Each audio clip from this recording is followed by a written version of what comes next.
So in this video, I want to show a trick that helps to scale this image when you try to embed it into the Jupyter notebook. Specifically, I'm using Jupyter Lab, but it should be the same.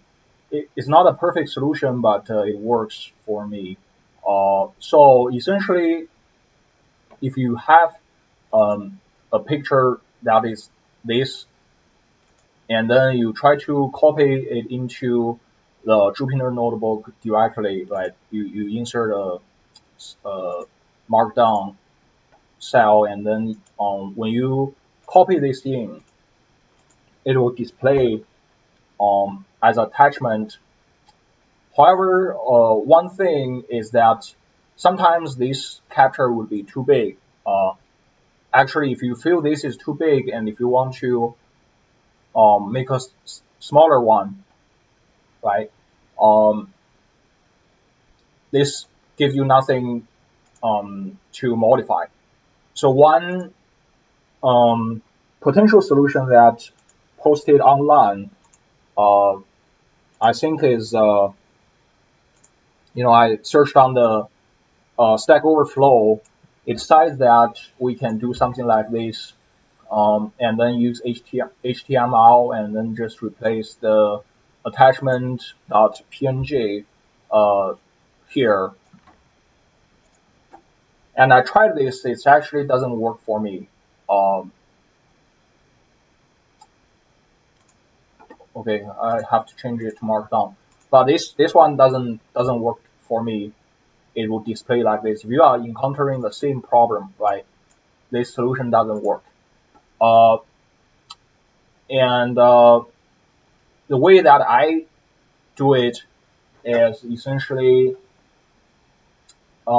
if you just save your pictures temporarily there, and then you can actually use this IPython core display HTML, and once you import that, you could use HTML whatever here, and then you can display the ways you can scale the original image.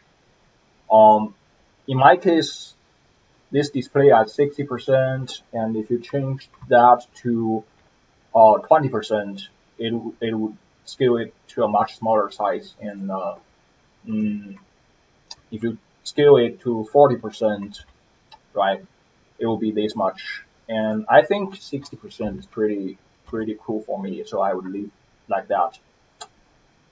And then it's your choice if you want to sort of display in this way, or after you scale it, you feel okay, you could recapture it with your snipping tool,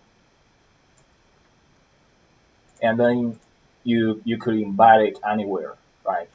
I could essentially say just replace this with the new copy, and it would paste it here. So this is not perfect as what I said. It requires you to temporarily save the image here, and then use this to display, um, and then you can kind of replace it. But at least this is the so far the only solution worked for me in Jupyter Lab. And also the reason that the initial solution that HTML stuff we talked about, it didn't work.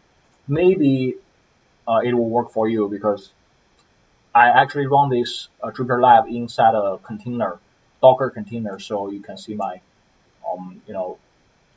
port there. Um,